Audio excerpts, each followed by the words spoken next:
എല്ലാവർക്കും സലു കിച്ചണിലേക്ക് സ്വാഗതം. വൈകുന്നേരം ആയപ്പോഴേക്ക് ഇതാ മഴ ചെറുതായിട്ട് തുടങ്ങിയിരിക്കുകയാണേ. അതിങ്ങനെ കണ്ട് ആസ്വദിക്കാൻ നല്ല രസമുണ്ട് കേട്ടോ. നമ്മളുടെ സനക്കുട്ടി മഴ കാണാൻ വേണ്ടിയിട്ട് ഇതാ ഇവിടെ എന്ത് കഴിക്കുക, മഴ കണ്ട് ആസ്വദിക്കാനാ കുട്ടാ. താങ്ക് യു എന്ന് പറഞ്ഞു നമ്മളെ. ഇവിടെ ഇരിക്കുമ്പോൾ തന്നെ മഴയുടെ ശക്തി അങ്ങോട്ട് കൂടിയിട്ടുണ്ട് കേട്ടോ. ശക്തമായിട്ടുള്ള മഴയാണേ. അപ്പം ഇനിയിപ്പം ഇവിടെ ഇരിക്കുന്നതിൽ അർത്ഥമില്ല, അകത്തേക്ക് കയറിപ്പോണം. കാരണം ഇടിയും ഒക്കെ കേൾക്കുന്നുണ്ട്, മിന്നലും ഒക്കെ ഇടയ്ക്കൊക്കെ ഇങ്ങനെ ഫ്ലാഷ് പോലെ അടിക്കുന്നുണ്ട് കേട്ടോ. അപ്പം ഇനി എന്തായാലും അടുക്കളയിലേക്ക് കുക്കിങ്ങിനായിട്ട് പോവുകയാണേ. അപ്പോൾ ഇതാ നമ്മുടെ സനക്കുട്ടിയും നിസാറിക്കയും അവിടെ ഒളിച്ചെന്താണ് ചെയ്യുന്നത്? സനക്കുട്ടി അവിടെ ഇരിക്കണത് കൊണ്ട് അപ്പൊ എല്ലാരും ചോദിക്കും അതിന് അവിടെ ഫാബി ഇല്ലേന്ന് ചോദിക്കും.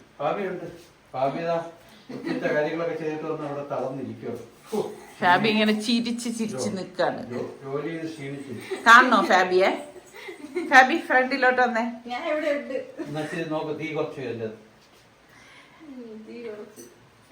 പാകത്തിനുള്ള ഉപ്പിട്ടെ ഫാബിയയിലേക്ക്.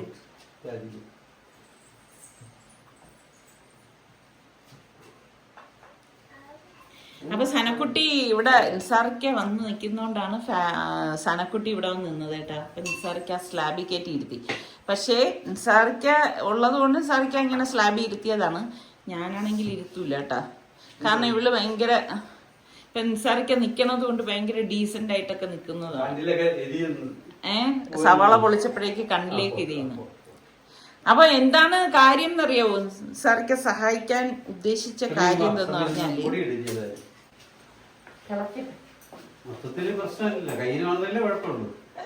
നിസാറിക്ക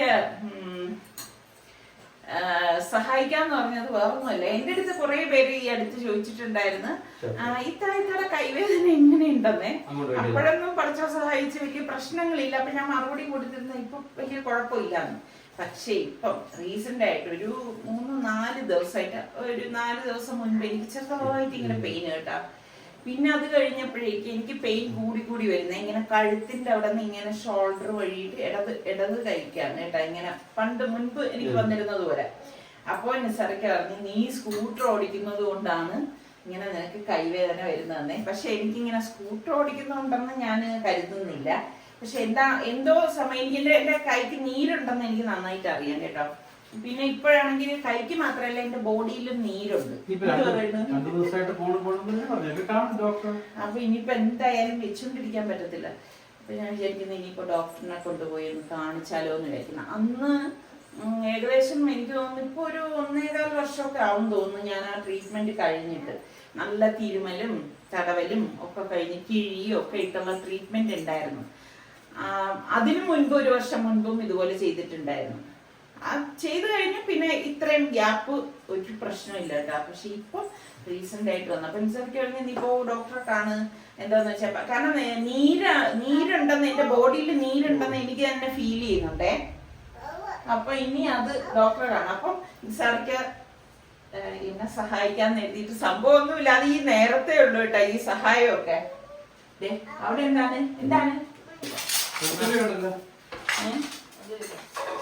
വെളുത്തുള്ളി വേണ്ടല്ലോ. വേണ്ട,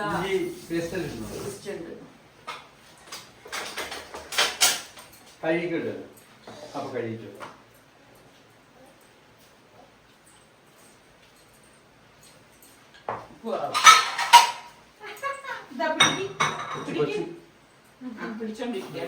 ഭാവി കൊച്ചിനെടുത്തതില്ല.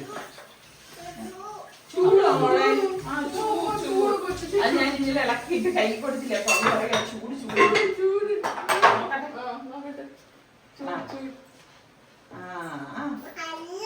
വെള്ളത്തിൽ എന്തിട്ടിപ്പോ?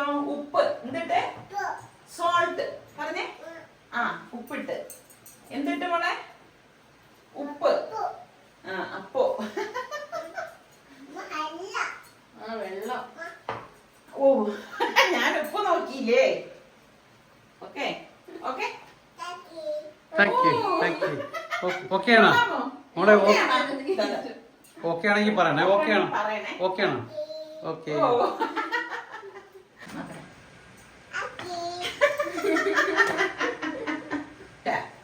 എങ്ങനെ ആ കണ്ടോ എന്റെ ഇടികല്ല് ഇവിടെ ഇരിക്കുന്നുണ്ട്.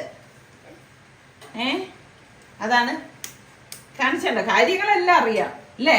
അതൊന്നും തുടരുത്, ഒന്നും തുടരുതേ. ഒന്നും ഇടിക്കുന്നില്ല. ഉള്ളിയൊക്കെ അരിഞ്ഞു കഴിഞ്ഞോ? ഒന്നും കൂടെ ഉണ്ട് തീരാനായിട്ട്. ആബി മുട്ട ഒരു 6 എടുത്ത് കഴിയിട്ടോ. എന്തായാലും മുട്ട പുഴുങ്ങാനേ ഇതാ ഞാനൊരു സാധനം തരാം. ഇതാകുമ്പോഴേക്ക് അടിപൊളിയായിട്ട് നമുക്ക് പുഴുങ്ങിയെടുക്കാം. നമ്മുടെ അഗാറയുടെ എഗ് ബോയിലർ ആദ്യമായിട്ടുള്ള സംഭവമാണ് നമ്മള് കുക്ക് ചെയ്യാൻ തരുന്നത്. ഞാൻ ഇവർക്ക് അങ്ങനെ പുതിയതൊന്നും കൊടുക്കാറില്ല, ഞാൻ ഉപയോഗിച്ചിട്ടേ കൊടുക്കാറുള്ളൂ. വേണ്ട അഗാറയുടെ നമ്മളുടെ എഗ് ബോയിലർ. നമുക്കിതിൽ വെള്ളം ഒഴിച്ചു കഴിഞ്ഞാൽ ഇതാ വെച്ചിട്ട് മുട്ട വയ്ക്കാം. മുട്ട വെച്ച ശേഷം അടച്ച് നമുക്ക് സെറ്റ് ചെയ്ത് കഴിഞ്ഞാൽ ആവി വന്നു കഴിയുമ്പോഴേക്ക് എഗ്ഗ് ബോയിലായി കിട്ടും. എളുപ്പമാണ്. അപ്പൊ ജോലി എളുപ്പമായി. ഭാബി മുട്ടയും ഒന്നും കൊടുക്കും മടയിൽ. മുട്ടയും വെള്ളം കൊണ്ട് നമ്മൾ ഈ കപ്പിൽ വെള്ളം എടുത്തിട്ട്. സമയമില്ലാത്തവർക്കൊക്കെ ഇത് നല്ല യൂസ്ഫുൾ ആയിട്ടുള്ള ഒന്നാണ്.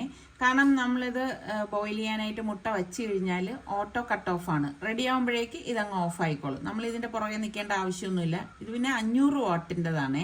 അഗാറയുടെ പല പ്രൊഡക്ട്സും എൻ്റെ കയ്യിലുണ്ട്. അപ്പോൾ ഇതെല്ലാം എനിക്ക് നല്ല യൂസ്ഫുൾ ആയിട്ടുള്ളതാണ്. അപ്പോൾ ഇതിൻ്റെ ലിങ്ക് വേണ്ടവർക്ക് ഞാൻ ഡിസ്ക്രിപ്ഷൻ ബോക്സിലോ പിന്നീട് കമൻ്റ് ആയിട്ടൊക്കെ കൊടുത്തേക്കാമേ. ഇതിന് പിന്നെ ഒരു ഗുണം എന്ന് പറഞ്ഞാൽ 8 മുട്ടയോളം വയ്ക്കാൻ പറ്റും കേട്ടോ. പക്ഷെ ഞാനിപ്പം നമുക്ക് വേണ്ടിയിട്ട് ഒരു 6 മുട്ട മാത്രമേ വയ്ക്കുന്നുള്ളൂ.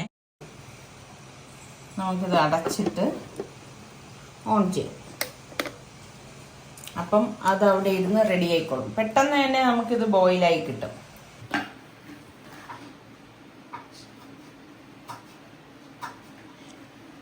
അരിപ്പൊടി ഇട്ട് കൊടുക്കാനേ. പക്ഷെ ഇപ്രാവശ്യം ഞാൻ പൊടിപ്പിച്ച അത് അരിപ്പൊടിയില്ല. ഇപ്രാവശ്യം ഞാൻ പൊടിപ്പിച്ച അരിപ്പൊടിയെ അത്ര ഒരു സുഖമില്ല. അതായത് വാങ്ങിയ അരി അത്ര സുഖമില്ലാത്തതുകൊണ്ടാണ് അരിപ്പൊടിക്കും ഒരു സുഖമില്ലായ്മ. എന്തുകൊണ്ട് ഞാൻ ഇടിയപ്പം ഉണ്ടാക്കാന്ന് വിചാരിച്ചെന്തെന്നറിയോ? പറയാം. എന്തുകൊണ്ടാ? മറ്റേ സാധനമുള്ളൂ, ഗണ്ണുള്ളൂ. ഇതൊക്കെ ഉള്ളത് കൊണ്ട് സത്യം പറഞ്ഞാൽ ജോലി വളരെ എളുപ്പമാണേ. നിസ്സാറിക്കായ എവിടെ വിട്ടാലും രക്ഷപ്പെട്ടോളൂ അല്ലേ? അവിടെ ഇരിക്കട്ടെ. ഉള്ളി അരിയിൽ കംപ്ലീറ്റ് ആയില്ലായിരുന്നു. അപ്പോഴേക്ക് നിസാറിക്ക മാവ് കുഴയ്ക്കാൻ വന്നു. അപ്പൊ പിന്നെ ഫാബി ഏൽപ്പിച്ചു. കുടുംബമായിട്ട് അവിടെ നിന്ന് അരിയുന്നു. ഒരാൾ കരയുന്നവിടെ. സനക്കുട്ടി പാവം കരഞ്ഞ് കണ്ണൊക്കെ കലങ്ങിയിരിക്കുക. ഞാൻ ഇടിയപ്പ പാത്രം വെച്ചിട്ടല്ലേ. തട്ടൊക്കെ എവിടെ? തട്ടും കവർ എണ്ണ അയച്ചു തരാം. കാണിച്ചു തരാം. സനമോക്ക് മാമ കാണിച്ചു തരാം. എങ്ങനെയാണ് ഞാൻ എണ്ണ ഇട്ട് തരാം. തരോ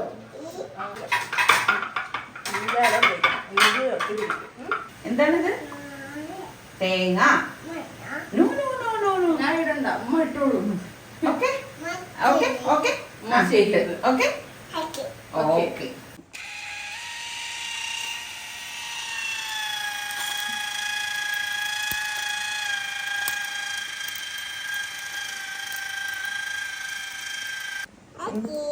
എങ്ങനെയാ ഒരു ഓക്കെ കാരി അല്ലേ? 1 2 3 ഇങ്ങനെയാണ് നിസ്സാറിക്ക സഹായിക്കാൻ വന്നത്. കണ്ടല്ലോ ഈ പരിപാടി ആക്കിയത്. എങ്ങനെയുണ്ട്? അതാ അച്ഛന്റെ ഗുണമാണ്.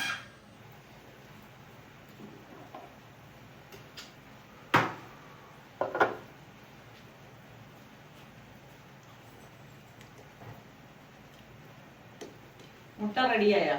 ഓ എന്ത് പെട്ടെന്ന് നമ്മൾ ഇതിന്റെ കൂട്ടത്തിനിടയിൽ തന്നെ. ആധുനിക ഉപകരണങ്ങളൊക്കെ ഉണ്ടെങ്കിൽ പെട്ടെന്ന് കഴിയും. കുക്കിംഗ് എളുപ്പമാണ്. അത് കഴിഞ്ഞല്ല, ഇതൊന്നും മാറ്റി വെക്കാല്ല. ഇടിയപ്പ പാത്രത്തിലേക്ക് വെള്ളം വെച്ചിട്ടുണ്ടായിരുന്നു കേട്ടോ. ഇതെല്ലാം ഒരേ സമയം നോക്കി നോക്കി ചെയ്യുവാണ്. ഇപ്പൊ മുട്ട റെഡിയായ പോലെ ഇത് റെഡിയായി. ഇതിന്റെ സമയത്ത് നമുക്ക് കറിയിട റെഡിയാക്കി കഴിഞ്ഞാൽ സംഭവം 1/2 മണിക്കൂറിനകത്ത് ഫുഡ് റെഡി. അതിനാണ് ടൈം മാനേജ്മെന്റ് വേണം എന്ന് പറയുന്നത്. ഇപ്പൊ ഉള്ളി അരിഞ്ഞിട്ട് കുറച്ചു നേരം ആയി അവിടെ വെച്ചിട്ട്. ഇപ്പൊ തന്നെ അടുത്ത് അതിന്റെ കറിയാണ്. ഇതിപ്പോ റെഡിയായി. ഞാൻ പച്ചമുളക് രണ്ടാക്കി അറിയില്ല. ആ മതി. അൽഹംദുലില്ലാ. പറഞ്ഞോ ഏമ്പക്കം വന്നില്ല സനക്കുട്ടിക്ക്. സനോക്ക്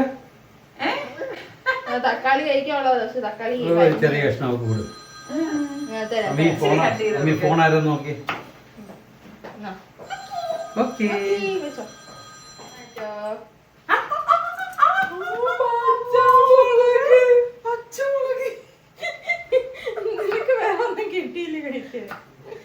ഞാൻ എപ്പോഴും പറയുന്നതാണ് പുരുഷന്മാർ പാചകം ചെയ്യണം. ഇപ്പോഴത്തെ എല്ലാവരും ചെയ്യാറുണ്ട് അല്ലേ?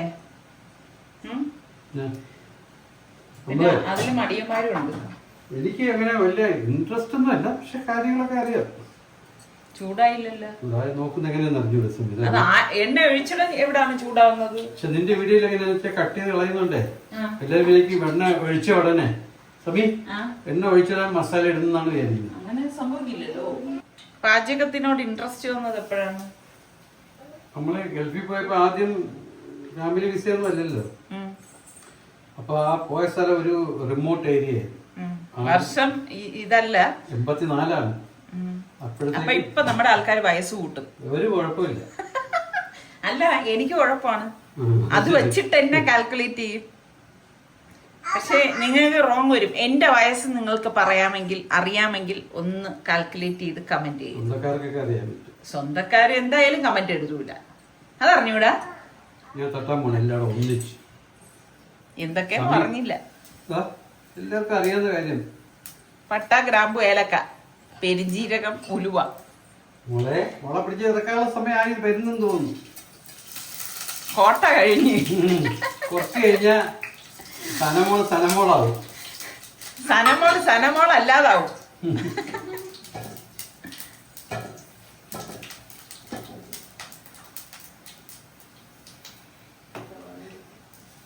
സവാള, പച്ചമുളക്.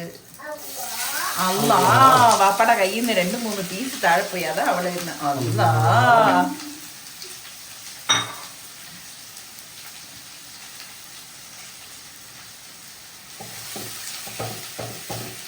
ഇതിപ്പോ ഒരു നേരത്തെ ഫുഡേ ആവുന്നുള്ളൂ കേട്ടാ. നിസ്സാരക്ക് ഇങ്ങനെ എന്നെ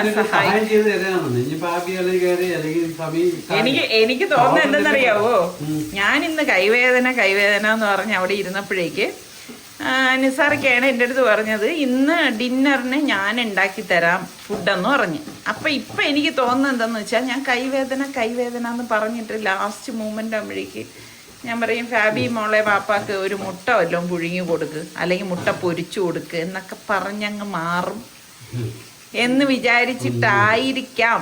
ഒന്നുമല്ല, എനിക്ക് അങ്ങനെ മടിയും മടിയൊന്നുമില്ല. പിന്നെ മൂഡ് തോന്നിയാൽ ചെയ്യും, ഇല്ലെങ്കിൽ ചെയ്യില്ല. അമ്മേ ഈ വേവുന്ന സമയം കൊണ്ട് ഞാൻ മുട്ടയൊന്ന് റെഡിയാക്കട്ടെ, അല്ലെങ്കിൽ നടക്കില്ല.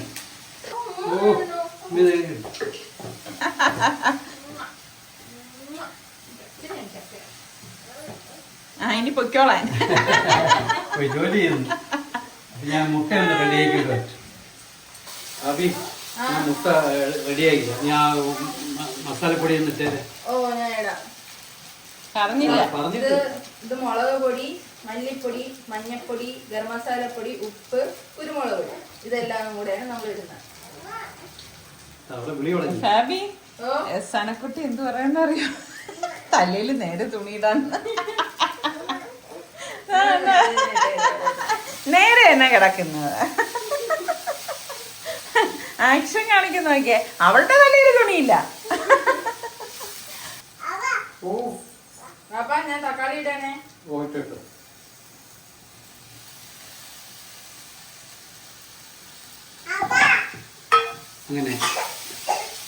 അങ്ങനെ മുട്ട റെഡി ആയിട്ടുണ്ട്. അതിന് ഒരു മഞ്ഞക്കറി ചാടിയിട്ടുണ്ട്. മോക്ക് മുട്ട കൊടുത്ത്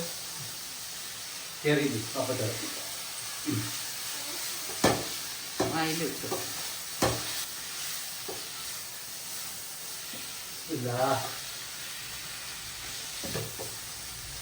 സനക്കുട്ടിയുടെ മുട്ട ഇതിൽ നിന്ന് മാറ്റിയേക്കാമേ കേട്ടാ, കെറ്റിലിന്ന്.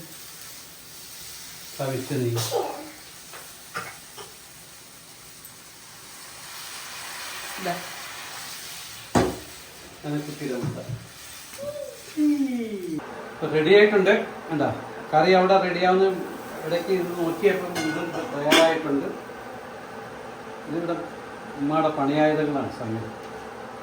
ഇങ്ങനെ വെച്ചാലേ നമ്മളുടെ കൈ പൊള്ളാതെ എടുക്കാൻ പറ്റൂ. ശരിക്കും ഈ തീ പൊള്ളുമ്പോഴേ നമുക്ക് തീ പൊള്ളലിനേക്കാളും വലിയ ഗാഠതയെന്നറിയാം ആവിയുടെ ഇതടിക്കുമ്പോൾ ഉള്ളതാണ്. എനിക്ക് എത്ര അനുഭവം വന്നിരിക്കുന്നതാണ്. തണുക്കുമ്പോ മാറ്റാം.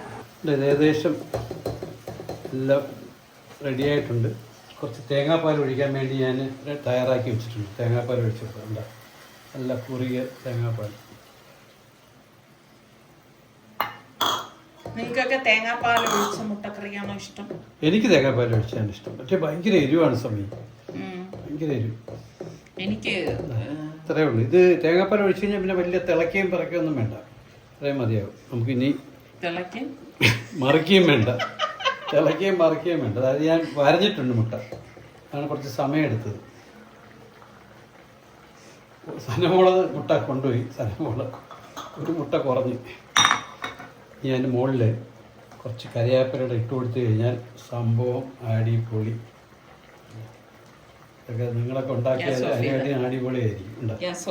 ഓ അത്രേ ഉള്ളൂ സംഭവം. ഈ മുട്ടയൊന്ന് വേണമെങ്കിൽ ഫോട്ടോ ഒക്കെ എടുത്തു കഴിഞ്ഞ ശേഷം മുകളിലോട്ടൊക്കെ ഒന്ന് ഒഴിച്ച് തലവഴി ഒഴിച്ചു കൊടുക്കും. നിന്റെ ഭാഷ കോരി തലവഴി ഒഴിക്കും.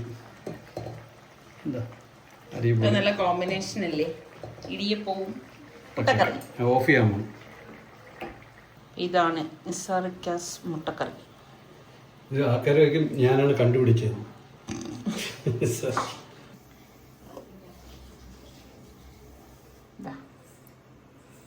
നല്ല അടിപൊളി.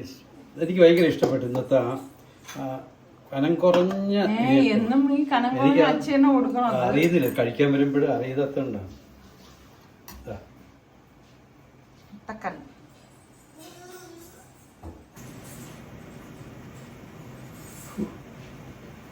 സത്യം പറഞ്ഞ് നല്ല അവതരണം, നല്ല അവതരിപ്പിക്കുന്നവരുണ്ടെങ്കിൽ അടിപൊളി. ഒരു ഇംഗ്ലീഷുകാരനെ കൊണ്ട് കൊടുക്കണം. ഇത് അവർ കഴിച്ചിട്ട് അവർ പറയും അടി.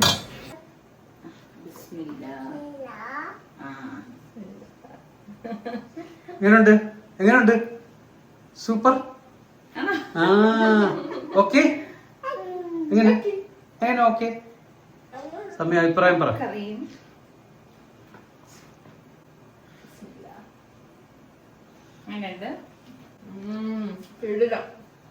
കിട്ടി.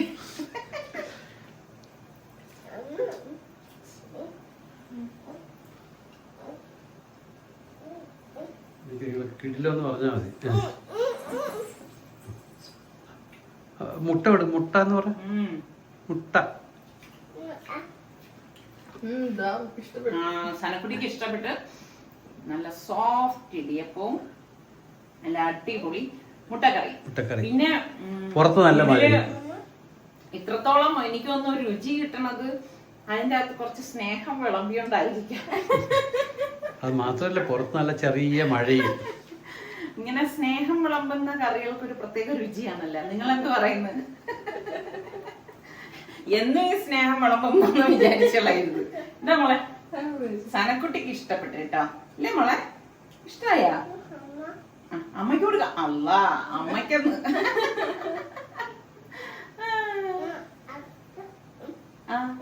അമ്മയ്ക്ക് കൊടുക്കാൻ പറഞ്ഞു.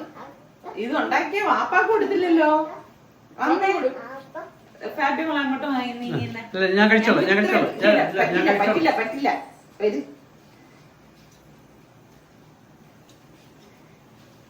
നിസ്സാർക്കൊക്കെ സ്നേഹം അങ്ങനെ ഒലിക്കുന്നൊന്നുമില്ല. പ്രകടിപ്പിക്കാൻ അറിയാത്ത ഒരാളാണ് കേട്ടോ. കണ്ട എളുപ്പത്താണ്.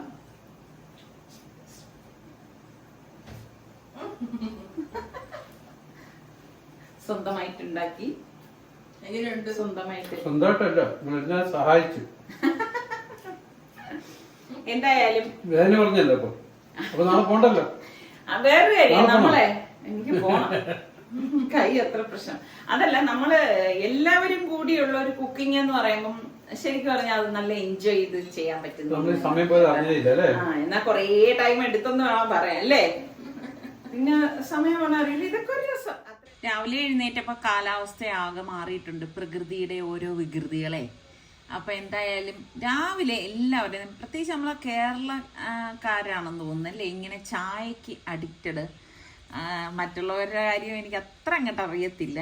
എന്തായാലും നമ്മൾ മലയാളികൾക്ക് ചായ ഇല്ലാത്തൊരു കാര്യമില്ല എന്ന് തന്നെ പറയാം. അപ്പം നല്ല കടുപ്പത്തിൽ അടിച്ച ചായ, എനിക്ക് അതൊരു ഗ്ലാസ് കുടിച്ച് കഴിയുമ്പോൾ തന്നെ ശരിക്കും നല്ലൊരു ഉന്മേഷമാണ് കേട്ടോ. അപ്പം ആട്ടി വെച്ചിട്ടുണ്ടായിരുന്നു ഞാൻ, ശരിക്കും പറഞ്ഞാൽ ഇഡ്ഡലിക്കാണ് ആട്ടിയത്. അപ്പം അതുകൊണ്ട് തന്നെ ഞാൻ ഇതിലേക്ക് ഉലുവയൊന്നും ചേർത്തിട്ടില്ലായിരുന്നു. അപ്പം ഞാൻ അതിൽ നിന്ന് കുറച്ച് മാവ് എടുത്തിട്ട് ഒന്ന് വെള്ളം ഒന്ന് കലക്കിയിട്ട് ഇതുപോലെ ഒന്ന് ദോശയൊന്ന് ചുറ്റിച്ചെടുക്കുകയാണ് കേട്ടോ. നമ്മൾ ഉലുവയൊക്കെ ചേർത്തിട്ട് എടുക്കുമ്പോൾ നല്ല ഒരു ഗോൾഡൻ കളറിലുള്ള ദോശ നമുക്ക് കിട്ടും. ഇത് ഗോൾഡൻ കളർ കിട്ടും, എന്നാലും അത്രത്തോളം ആവത്തില്ല കേട്ടോ. എപ്പോഴും നമ്മൾ വീട്ടിൽ ഉണ്ടാക്കുന്ന മാവിനൊരു പ്രത്യേക, ഉണ്ടാക്കുന്ന മാവ് വെച്ചിട്ട് നമ്മൾ ഉണ്ടാക്കുന്നത് ദോശയ്ക്ക് ഇഡ്ഡലിക്ക് പ്രത്യേക രുചിയാണ് കേട്ടോ. അപ്പോൾ ഞാൻ ഇന്നത്തെ ബ്രേക്ക്ഫാസ്റ്റ് എന്ന് പറയണത് ദോശയാണ് കേട്ടോ. പിന്നെ സാമ്പാറും ചമ്മന്തി ഇരിപ്പുണ്ട്. അപ്പോൾ ഇനിയിപ്പോൾ ബ്രേക്ക്ഫാസ്റ്റ് കഴിക്കാൻ പോകണേ. കാപ്പിയുടെയൊക്കെ കഴിഞ്ഞ ശേഷം എന്തായാലും ഞാൻ ഇന്നലെ പറഞ്ഞില്ലേ എൻ്റെ കൈക്ക് നല്ല വേദനയാണെന്ന്. അപ്പോൾ ഡോക്ടറിൻ്റെ അടുത്ത് പോകാമെന്ന് വിചാരിച്ചു. അപ്പം ഞങ്ങൾ രണ്ടുപേരുമാണ് പോകാൻ നിന്നത്. അപ്പോൾ സനക്കുട്ടി അവിടെ നിന്നുകൊണ്ട് വാപ്പാ എന്നൊക്കെ വിളിച്ചപ്പോൾ നിസാറയ്ക്ക് പറഞ്ഞ് അവളെ കൂടെ കയ്യിലെടുത്തോ എന്ന് പറഞ്ഞു. ശരിക്കും അവൾ വീട്ടിൽ നിൽക്കുന്ന കോലത്തിൽ എടുത്തിട്ട് പോവാണ് കേട്ടോ. കൊച്ചു കുഞ്ഞുങ്ങൾക്ക് അങ്ങനെയാണല്ലോ, അവരെ ഇങ്ങനെ നോക്കി നിൽക്കും എവിടെയെങ്കിലും പോകാനായിട്ട്. അവർക്ക് ഇന്നടുത്ത് തന്നെ പോകണം അങ്ങനെയൊന്നുമില്ല, വെറുതെ വെളിയിൽ ഇറങ്ങി ഒന്ന് കറങ്ങണം. അത് ഈ ഏജിലുള്ള മക്കൾക്കെല്ലാം ഉള്ളൊരു കാര്യമാണല്ലോ. മുമ്പ് ഞാൻ പറഞ്ഞില്ലേ എനിക്ക് കൈവേദന വന്നപ്പോഴേക്ക് ആദ്യത്തെ പ്രാവശ്യം ഞാനിങ്ങനെ കാണിക്കാണ്ട് വെച്ചുകൊണ്ടിരുന്നു കേട്ടോ, 2 വർഷം മുൻപ്. അപ്പോൾ എനിക്കത് പിന്നെ അത് ഭയങ്കര കൂടിയിട്ട് 1 മാസത്തോളം ട്രീറ്റ്മെൻറ്റും കാര്യമൊക്കെ തന്നെയായിരുന്നു. അപ്പം എനിക്കറിയാം ഇനിയിപ്പോൾ അടുത്ത ആ ഒരു സ്റ്റേജിലേക്ക് വരും എന്നുള്ളത്. അപ്പം അതിനു മുൻപ് കറക്റ്റായിട്ടുള്ള ട്രീറ്റ്മെൻറ്റ് ചെയ്താൽ ആശ്വാസം കിട്ടുമല്ലോ.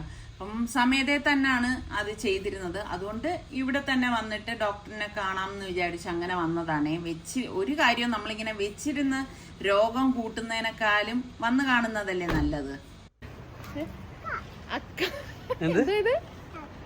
അക്കല്ലേ ഇത് ചക്ക. നമ്മൾ ഈ ജോലിയൊക്കെ ചെയ്തുകൊണ്ടിരുന്നു കഴിഞ്ഞാൽ നമ്മളുടെ വേദനകൾ നമ്മളങ്ങ് അറിയത്തില്ല കേട്ടാ. എന്ന് വെച്ചാൽ വേദന ഉണ്ടാവും, പക്ഷെ നമ്മൾ അത്ര ഒരു കാര്യമായിട്ട് എടുക്കത്തില്ല എന്നുള്ളതാണ്. പക്ഷെ നമ്മൾ ഇങ്ങനെയുള്ള വേദനകൾ കാര്യമായിട്ട് എടുത്ത് തുടക്കം തന്നെ നമ്മൾ ഒരു ഡോക്ടറിനെ കണ്ട് കൺസൾട്ട് ചെയ്ത് അതിന്റെ ട്രീറ്റ്മെന്റ് ഒക്കെ ചെയ്ത് കഴിഞ്ഞാൽ നമുക്ക് പിന്നെ ഫ്യൂച്ചറിൽ അത്രത്തോളം ഒരു ബുദ്ധിമുട്ടും കാര്യങ്ങളും ഒന്നും ഉണ്ടാവത്തില്ല കേട്ടാ. അപ്പം അതുകൊണ്ടാണ് ഞാൻ പറഞ്ഞില്ലേ മുൻപൊന്നും ഞാൻ അങ്ങനെ സ്ഥിരമായിട്ട് അങ്ങനെയൊന്നും എൻ്റെ ശരീരം നോക്കാത്ത ഒരാളായിരുന്നേ. അപ്പൊ ഡോക്ടറിനെ കണ്ടു. അപ്പൊ ഡോക്ടർ പറഞ്ഞു ഇനിയിപ്പോൾ എന്തായാലും നമുക്ക് കൺസൾട്ടിങ് റൂമിൽ പോയിട്ട് ഫുള്ളൊന്ന് നോക്കാം, നോക്കിയ ശേഷം പറയാം. അപ്പം ഞാൻ എൻ്റെ വേദനകളും കാര്യങ്ങളും ഒക്കെ പറയണേ ഡോക്ടർ. നമ്മളെന്തെങ്കിലും ടാബ്ലറ്റ് കഴിക്കുന്നോ അതെല്ലാം ഡീറ്റെയിൽസ് ചോദിക്കണേ. ശരിക്കും നമ്മൾ സ്ത്രീകളുടെ കാര്യം എടുത്തു കഴിഞ്ഞാൽ വിശ്രമമില്ലാത്തൊരു യന്ത്രമാണ് അല്ലേ നമ്മൾ സ്ത്രീകൾ. പുരുഷന്മാരങ്ങനെയാണെന്ന് എനിക്ക് തോന്നുന്നില്ല.